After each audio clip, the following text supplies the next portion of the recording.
Tout d'abord, je tiens à remercier Harry pour son aimable invitation. Comme vous le savez, Cuba et les États-Unis entretiennent des relations conflictuelles depuis au moins 1959. Et l'idée, c'est de revenir un peu sur la genèse de ces relations. Il faut savoir que Cuba est l'un des premiers problèmes de politique étrangère pour les États-Unis. Au début du XIXe siècle, Thomas Jefferson, en 1805, avait insisté sur l'importance stratégique de Cuba et sur la nécessité d'intégrer cette île à l'Union américaine. En 1823, John Quincy Adams, qui était alors secrétaire d'État des États-Unis, qui deviendrait président par la suite, et qui était un visionnaire, un stratège, a élaboré ce que l'on a appelé la théorie du fruit mûr. Et il expliquait qu'il existait les lois de gravitation physique que l'on connaît, mais qu'il existait également les lois de gravitation politique. Et qu'au fil du temps, Cuba, en raison de son lien non naturel avec l'Espagne, à l'époque Cuba était une colonie espagnole, la dernière colonie espagnole avec Porto Rico, sur le continent américain, eh bien au fil du temps, avec le développement du commerce avec l'île de Cuba, ce fruit arriverait à maturité et tomberait dans l'escarcelle des États-Unis et serait intégré au territoire des États-Unis, à l'Union américaine. Durant le XIXe siècle, les États-Unis ont essayé d'acquérir Cuba à l'Espagne à pas moins de 6 reprises. La dernière offre était de 100 millions de dollars. L'Espagne a toujours refusé et a voulu conserver Cuba. À partir du milieu du XIXe siècle, la volonté cubaine d'émancipation, de suivre le cours de l'histoire, d'obtenir son indépendance, a émergé. Et on a eu, en 1868, la première guerre d'indépendance entre Cuba et l'Espagne. La fameuse guerre de 10 ans. Quelle a été l'attitude des États-Unis lors de ce conflit de 10 ans, qui a été un échec en raison des divisions au sein des forces indépendantistes? Les États-Unis pouvaient soit adopter une position de neutralité, soit soutenir la volonté cubaine de l'indépendance, soit soutenir l'Espagne. Les États-Unis ont soutenu du début jusqu'à la fin l'Espagne. Il y avait une opposition farouche à l'indépendance de Cuba, comme il y a eu une opposition à l'indépendance d'Haïti. Les États-Unis, au-delà de leur volonté d'intégrer Cuba à la sphère territoriale états-unienne, avaient peur de voir émerger une nouvelle république métisse, composée à majorité de Noirs et qui deviendrait un second Haïti à une époque où il régnait la ségrégation raciale aux États-Unis. Suite à l'échec de la première guerre d'indépendance en 1895, sous l'égide de José Martí, l'apôtre cubain tel qu'il est connu dans l'île, le théoricien de l'édifice patriotique, a lancé la deuxième guerre d'indépendance qui a duré 3 ans, et les Cubains, les révolutionnaires cubains ont réussi à vaincre sur le champ de bataille les soldats espagnols. En 1898, au moment où les Cubains s'apprêtaient à remporter la victoire, les États-Unis sont intervenus militairement dans l'île pour empêcher les Cubains d'accéder à l'indépendance. Il n'y a plus de débats historiques à ce sujet, puisque les archives pour cette période sont déclassifiées, et l'on voit clairement qu'il y avait cette volonté de la part de la direction états-unienne d'empêcher Cuba d'accéder à l'indépendance et d'intégrer l'île à l'Union. Le fruit était, selon eux, devenu mûr. En 1898, les États-Unis interviennent dans l'île, occupent militairement l'île, brisent le rêve des Cubains à l'indépendance et établissent une espèce de protectorat qui sera matérialisé par le fameux amendement Platt, qui serait en vigueur jusqu'en 1934. Que stipulait l'amendement Platt? C'est un court texte de quelques pages. Il réduisait en miettes toute aspiration, toute notion, toute idée d'indépendance pour Cuba. Par exemple, les États-Unis s'octroyaient le droit d'intervenir à Cuba, dans les affaires internes de Cuba, à partir du moment où ils estimaient que leurs intérêts fondamentaux étaient en danger, sans l'avis des Cubains.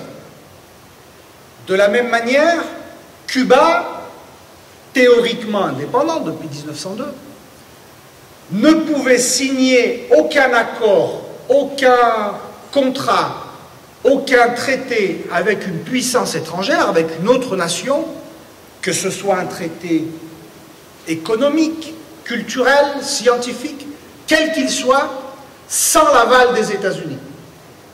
Et le troisième aspect, sans doute le plus connu, les États-Unis obligeaient les Cubains à leur louer pour une durée de 99 ans une partie du territoire national. La base de Guantanamo, qui est en vigueur, qui est encore une réalité à ce jour. Alors c'est un contrat très intéressant, d'une durée de 99 ans, renouvelable indéfiniment, à partir du moment où l'une des deux parties est d'accord pour le renouveler, pour la somme de 4 000 $ par an. C'est-à-dire qu'un studio d'étudiants à Saint-Denis coûte plus cher que la base navale de Guantanamo de 110 km². Bien entendu, il y a eu, lorsque les États-Unis ont présenté ce fameux amendement à l'Assemblée constituante, un débat, et la première réaction des constituants cubains était de rejeter cet amendement Platt qui réduisait en miettes toute notion, toute aspiration à l'indépendance. Mais Cuba se trouvait sous occupation militaire des États-Unis. Et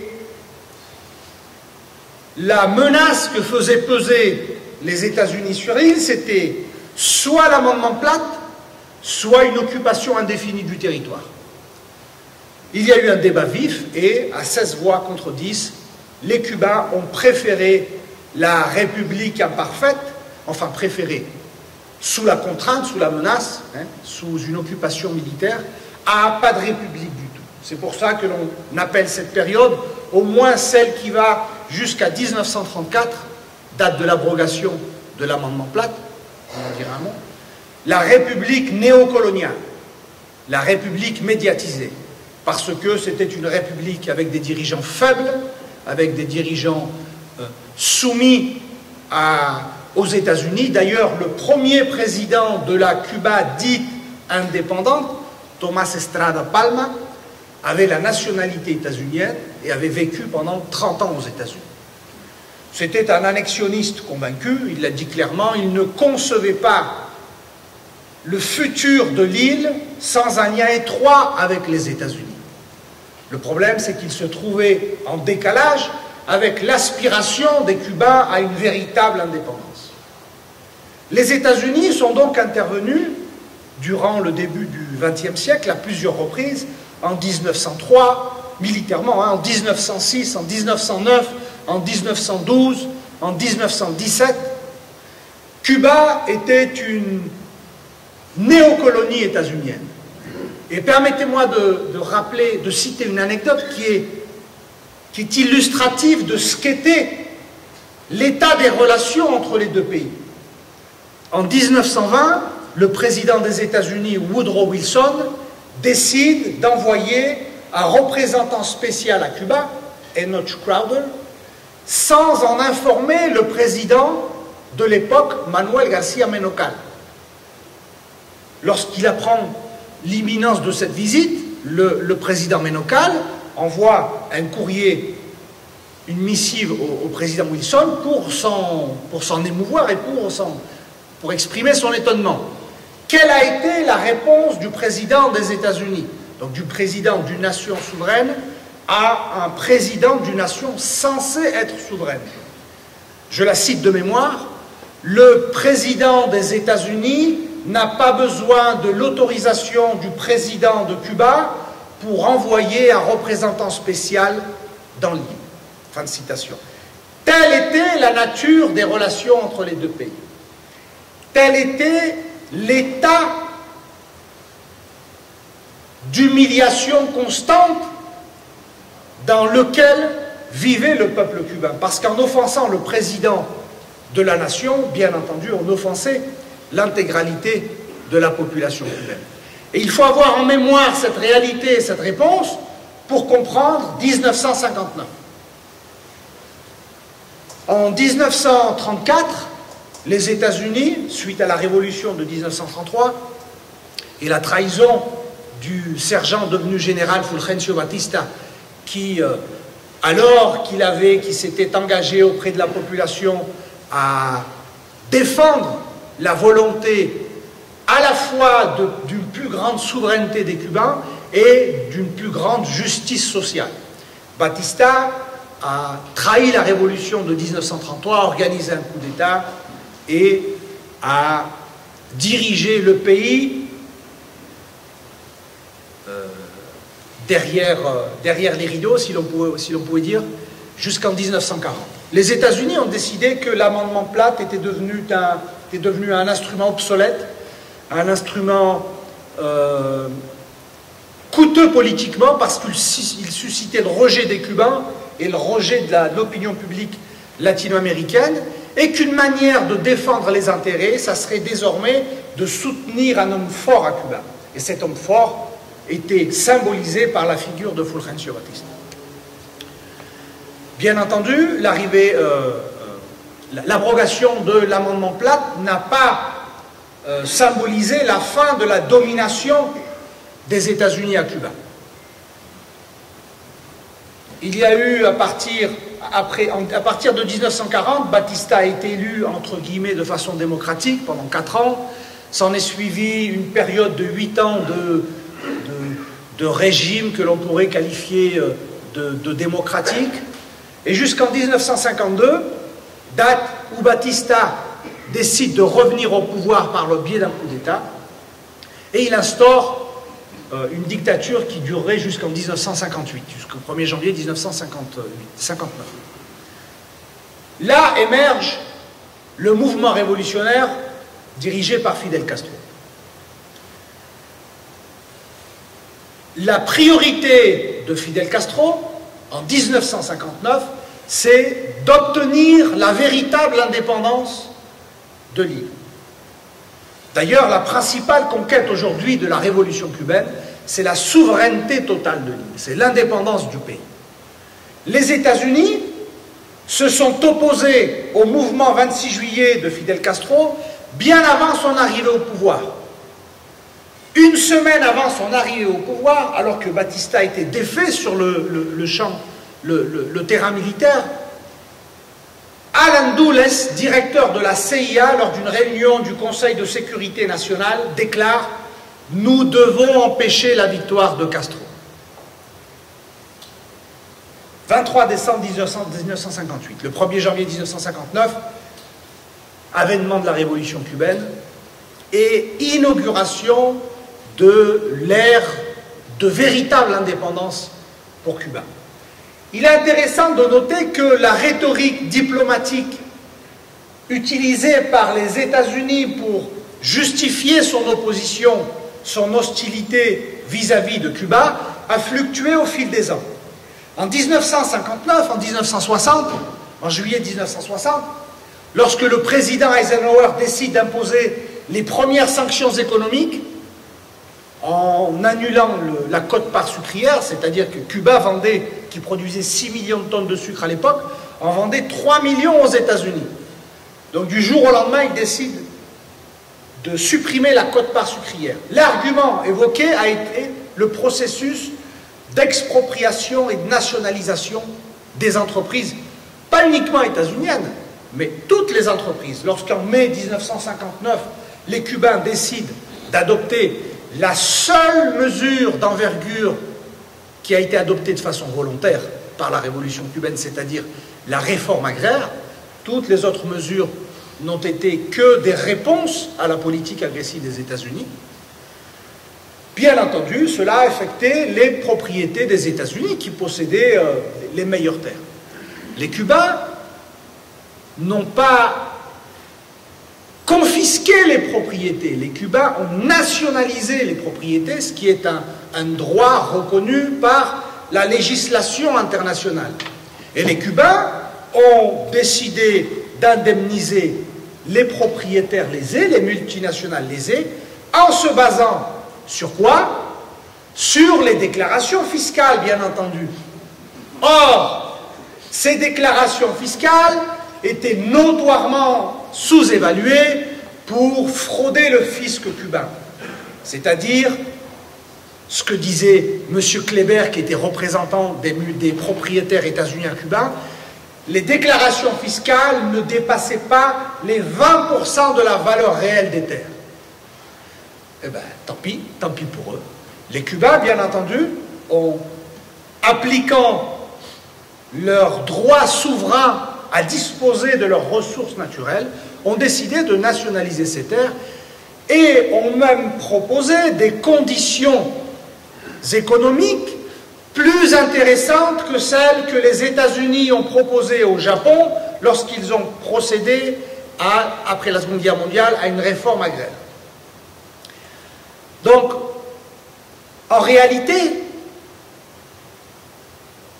ce n'est pas tant la réforme agraire à Cuba qui inquiétait les États-Unis. Même si les pertes étaient relativement substantielles, les investissements s'élevaient à peu près à 800 millions de dollars.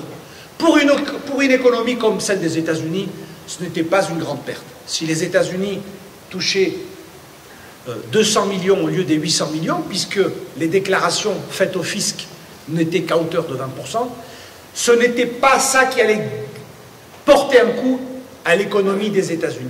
La réalité était autre, c'est que les États-Unis étaient inquiets que l'exemple de la réforme agraire à Cuba puisse être suivi en Amérique latine et à travers le monde. C'était le danger représenté par ce précédent. Si un petit pays comme Cuba, situé à 150 km des côtes de Floride, dernière colonie espagnole à obtenir son indépendance, qui a vécu pendant 60 ans sous la domination des États-Unis, arrive, 6 mois après sa révolution, à effectuer une réforme agraire aussi radicale, la plus radicale dans l'histoire de l'Amérique latine, plus radicale que celle du Mexique, eh bien, il y avait un grand danger que cet exemple soit suivi par les autres pays d'Amérique latine et du tiers-monde et remette en cause l'hégémonie des États-Unis et ses intérêts qui étaient autrement plus importants dans d'autres nations. Les États-Unis, ensuite, lorsque Kennedy impose les sanctions économiques totales en 1962, en février 62, il évoque l'alliance avec l'Union soviétique. Aujourd'hui, puisque les archives sont déclassifiées, nous savons que les États-Unis ont tout fait pour que Cuba se rapproche de l'Union soviétique pour pouvoir ainsi justifier sa politique hostile. Lorsque, en 1959, Cuba, qui était victime d'incursions aériennes de la part des États-Unis, dès 1959, dès juin 1959, les attaques terroristes ont commencé contre Cuba. Des avions pilotés par des exilés pénétraient régulièrement dans l'espace aérien, lâchaient des bombes, etc. De la même manière, à côté, il y avait le régime militaire de Trujillo, en République dominicaine, qui menaçait le pays. Donc les Cubains décident d'acquérir des armes. Les États-Unis refusent d'honorer un contrat qu'ils avaient signé sous Batista. Les Cubains se tournent alors vers le Royaume-Uni. Le Royaume-Uni décide de signer ce contrat, d'accepter la demande d'armement, de vente d'armes à Cuba. Les États-Unis interviennent, font pression sur le Royaume-Uni et Londres fait marche arrière, refuse de vendre des armes à Cuba, en insistant qu'il fallait également qu'aucun autre, les États-Unis insistaient sur le fait qu'il fallait que les autres pays de l'Europe occidentale refusent également de vendre des armes à Cuba, afin que Cuba se tourne, je cite, vers l'Est. Donc, l'alliance avec l'Union soviétique était d'abord et avant tout une alliance pragmatique, justifiée par l'hostilité des États-Unis. Et ça arrangeait les États-Unis parce qu'ils trouvaient là un argument pour justifier leur hostilité vis-à-vis de Cuba. Il était plus difficile de justifier une politique de sanctions en raison des nationalisations, parce que nationaliser, c'est un droit souverain. C'est un droit souverain. Dans les années 60-70, nouvelle évolution de la rhétorique pour justifier l'hostilité vis-à-vis de l'île. Il ne s'agit plus des nationalisations, il ne s'agit plus de l'alliance avec l'Union soviétique, mais de l'aide apportée par Cuba au mouvement révolutionnaire et indépendantiste à travers le monde, et notamment en Afrique, en Angola, qui en 1975 a accédé à l'indépendance et qui a été envahi par les troupes suprémacistes de l'Afrique du Sud. Les Cubains ont apporté une contribution décisive à l'indépendance des pays de l'Afrique australe. Ensuite, à partir des années 90, en 1989, chute du mur de Berlin, 1991, disparition de l'Union soviétique. Si la rhétorique diplomatique des États-Unis avait eu un quelconque fondement, à partir de 1991, les États-Unis auraient normalisé les relations avec l'île. Qu'ont-ils fait?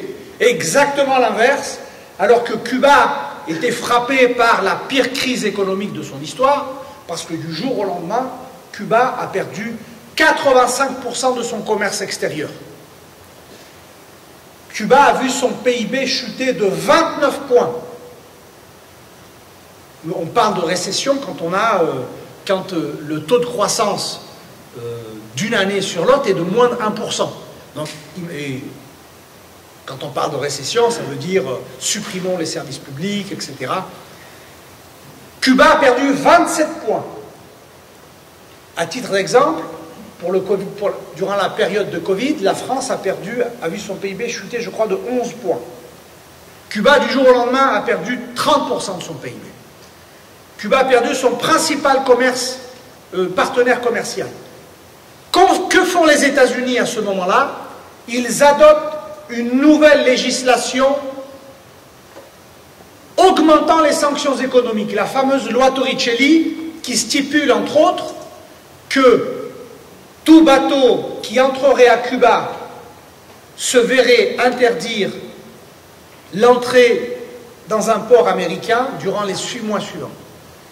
Au moment où Cuba cherchait à développer son commerce international, on adopte une telle législation qui a eu un impact dramatique pour la recherche d'autres partenaires commerciaux. Imaginez les conséquences. Cuba, c'est un petit pays, c'est une petite économie. Les États-Unis constituent le premier marché mondial. Imaginez Cuba qui sollicite une entreprise française de transport pour faire transporter de la marchandise de Bordeaux jusqu'à la Havane.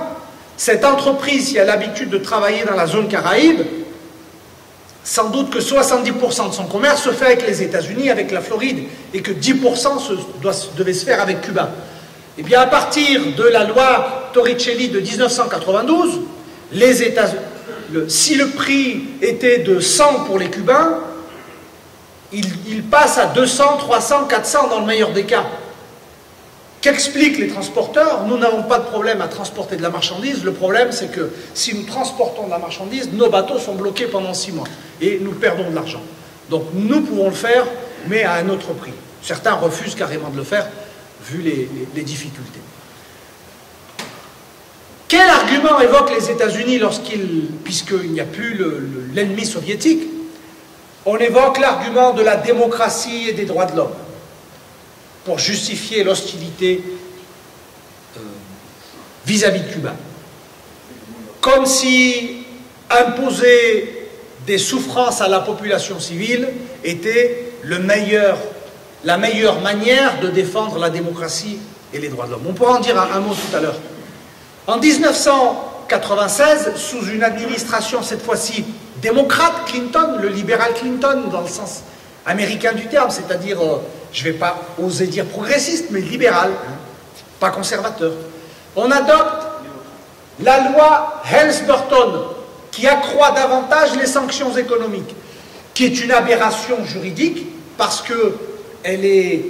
J'ai oublié de dire que la loi Torricelli était extraterritoriale, c'est-à-dire qu'elle s'appliquait à tous les pays du monde. Il est un principe de base du droit international public, nous le connaissons tous, c'est la non-extraterritorialité des lois. C'est-à-dire que la loi française ne peut pas s'appliquer en Italie. La loi anglaise ne peut pas s'appliquer en Allemagne. Or, la loi Torricelli s'applique contre des entreprises françaises qui n'ont rien à voir avec les États-Unis. La loi Helms-Burton sanctionne, entre autres, de 1996, sanctionne, entre autres, les investisseurs étrangers qui participeraient au développement de l'industrie touristique et autres à Cuba. Les capitaux étrangers qui investiraient dans des terres nationalisées dans les années 60 risquent d'être poursuivis devant les tribunaux des États-Unis. Là, il y a une double aberration juridique. La première, c'est que c'est une loi extraterritoriale. Elle s'applique pour des ressortissants qui ne sont pas états-uniens et qui concernent un pays qui n'est pas les États-Unis. La deuxième aberration juridique, c'est la rétroactivité de la loi. C'est-à-dire que sanctionner des faits qui sont survenus dans les années 60, c'est sanctionner de façon rétroactive, ce qui est illégal selon le droit international public. La seule rétroactivité possible, c'est lorsque ça bénéficie au parti.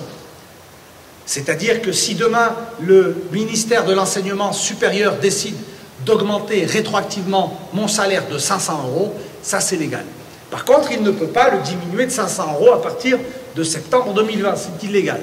Une loi ne peut pas être rétroactive. Là, quel est l'objectif? Cuba, qui cherche à développer un secteur stratégique de son économie, le tourisme, se voit empêché par ce genre d'obstacles. En 2000, Bush arrive au pouvoir dans des conditions assez controversées, malgré le fait que son adversaire Al Gore ait obtenu plus de voix, la Cour suprême décide que Bush est le nouveau président, et il adopte des nouvelles sanctions.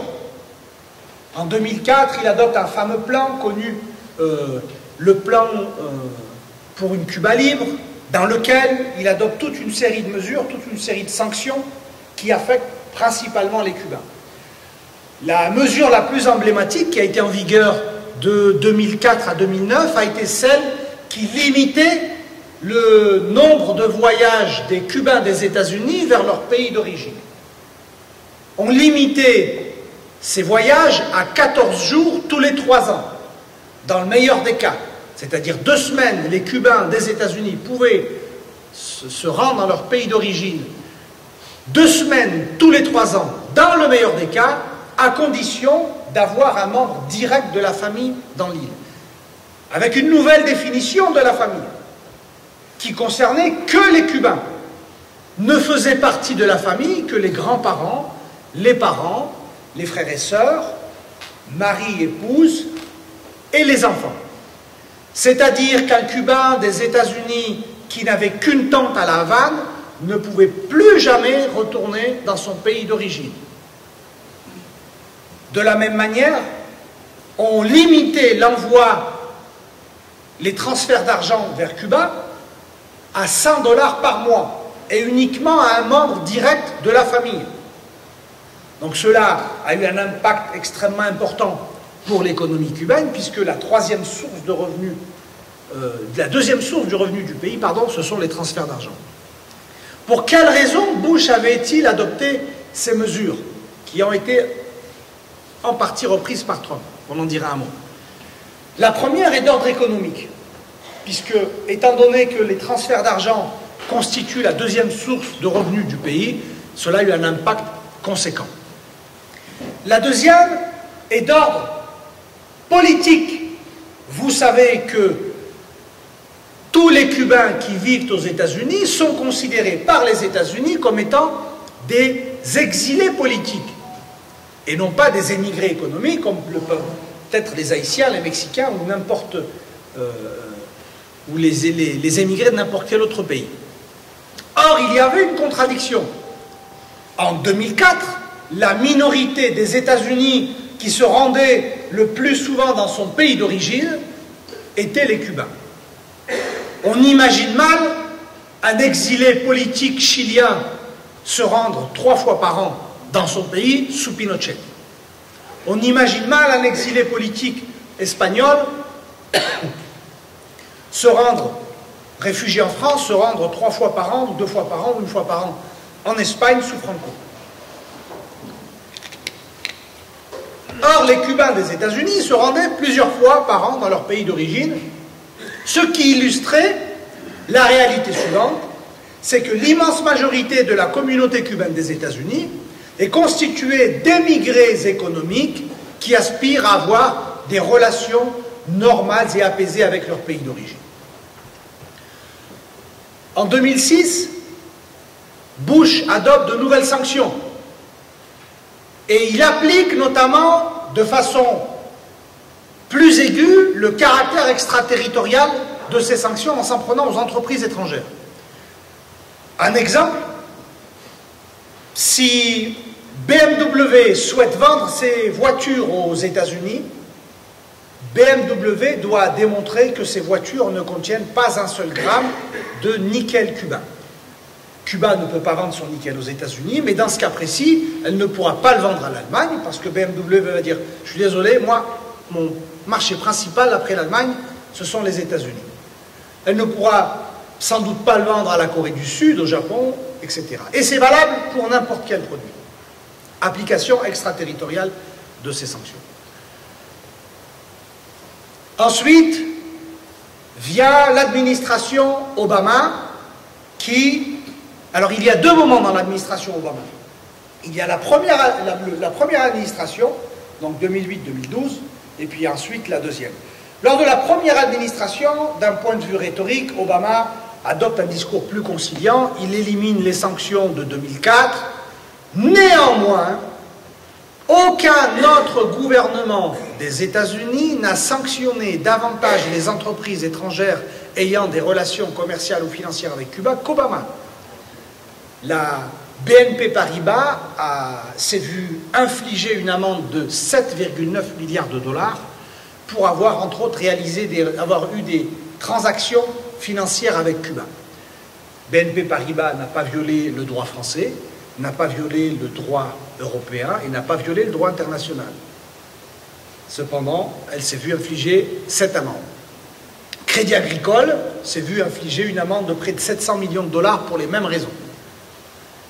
En 2014, le président Obama, qui s'est rendu compte que la politique des États-Unis basée sur la menace, la contrainte était un échec, qu'au lieu d'isoler Cuba, elle avait isolé les États-Unis, décide d'adopter un changement d'ordre tactique. Je ne qualifierai pas le rapprochement avec Cuba de rapprochement stratégique. Il s'est dit que, étant donné qu'y compris les meilleurs alliés des États-Unis en 2013 lors du sommet des Amériques, la Colombie du président Santos avait déclaré que le prochain sommet des Amériques ne pourrait pas se tenir si Cuba en était de nouveau exclu. En 2014, il a décidé d'accepter la main tendue des Cubains depuis 1959, parce qu'il est une réalité qu'il convient de rappeler. Les Cubains ont exprimé dès les premiers jours de 1959 leur volonté d'entretenir des relations amicales et cordiales avec les États-Unis à partir du moment où l'on respectait 3 principes. Le premier, c'est la souveraineté, l'égalité souveraine entre les États. Le deuxième, c'est la réciprocité. Et le troisième, c'est la non-ingérence dans les affaires internes. C'est-à-dire que le système politique et le modèle socio-économique de Cuba sont des compétences exclusives du peuple souverain de Cuba. Donc, l'hostilité, le conflit entre Cuba et les États-Unis est un conflit asymétrique, est un conflit unilatéral. L'hostilité est unilatérale. Ce sont les États-Unis qui imposent des sanctions à Cuba. Ce sont les États-Unis qui occupent une partie du territoire souverain de Cuba. Ce sont les États-Unis qui ont mis en place des politiques publiques de changement de régime à Cuba, avec un budget alloué à une opposition à Cuba. Donc le président Obama s'est rendu compte qu'il était temps d'opter pour un rapprochement tactique. Son calcul était le suivant. En se rapprochant de Cuba, en développant les contacts, on arriverait à obtenir ce que l'on n'a pas obtenu par la contrainte, c'est-à-dire ramener Cuba dans le giron des États-Unis.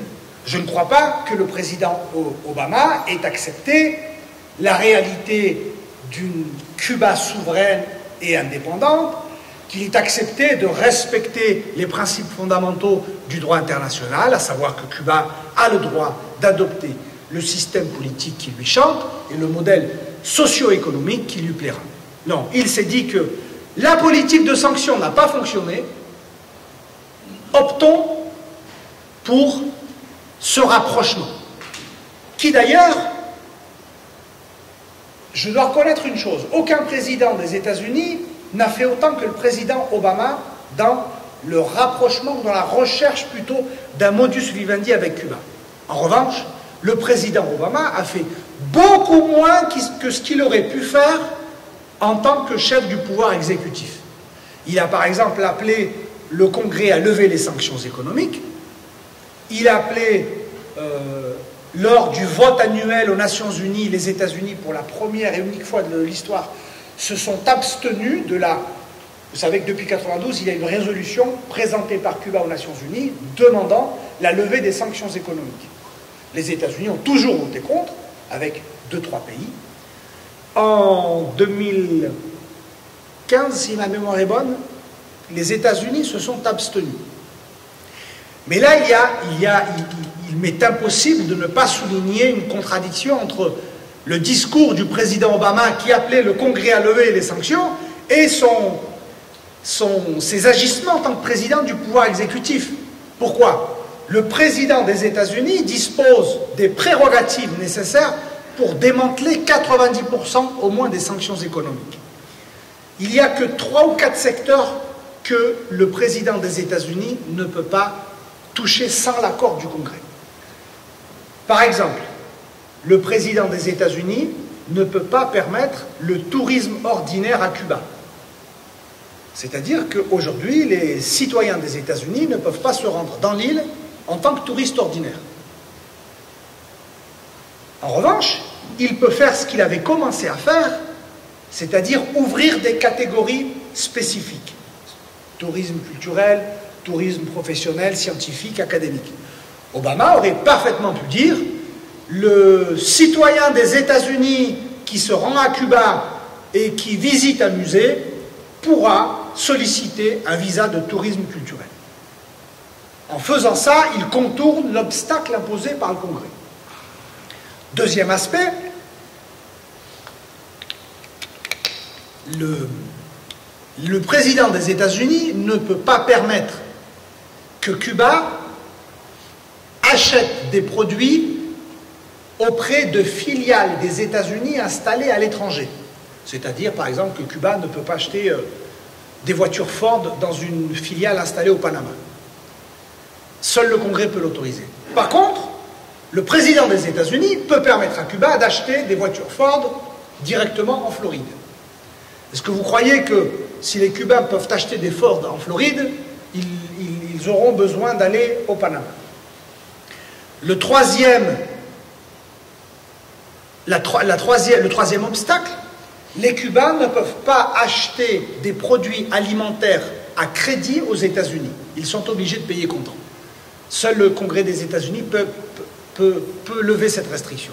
En revanche, le président des États-Unis peut parfaitement autoriser les Cubains à acheter tous les autres produits non alimentaires aux États-Unis à crédit. Donc en définitive, il n'y avait que très peu d'aspects que le président des États-Unis ne pouvait pas toucher. Et c'était des aspects accessoires, hein, marginaux. Il n'a néanmoins pas fait usage de ses prérogatives. En 2017, je vois que le temps m'est compté, en 2017, arrivée de Trump au pouvoir, alors Trump, pour reprendre l'expression de l'ancien ambassadeur des États-Unis à Cuba, Michael Parmley, alors c'était Trump parle out of both sides of his mouth, c'est-à-dire qu'il dit une chose et son contraire, et il a décidé de revenir à une politique hostile vis-à-vis de Cuba en s'en prenant aux trois principales sources de revenus du pays. La première source de revenus de Cuba, c'est l'exportation de services médicaux et professionnels, principalement les médecins cubains qui travaillent à l'étranger. Donc, le président des États-Unis a fait pression sur les pays qui accueillaient ces médecins, notamment le Brésil, la Bolivie, l'Équateur, etc., pour miner ces accords. Donc cela constituait une perte économique importante. De la même manière, le président Trump a limité à 1 000 $ par trimestre le transfert d'argent de la communauté cubaine des États-Unis vers l'île. Ça a eu un impact extrêmement important. Le troisième impact important, ça a concerné le tourisme.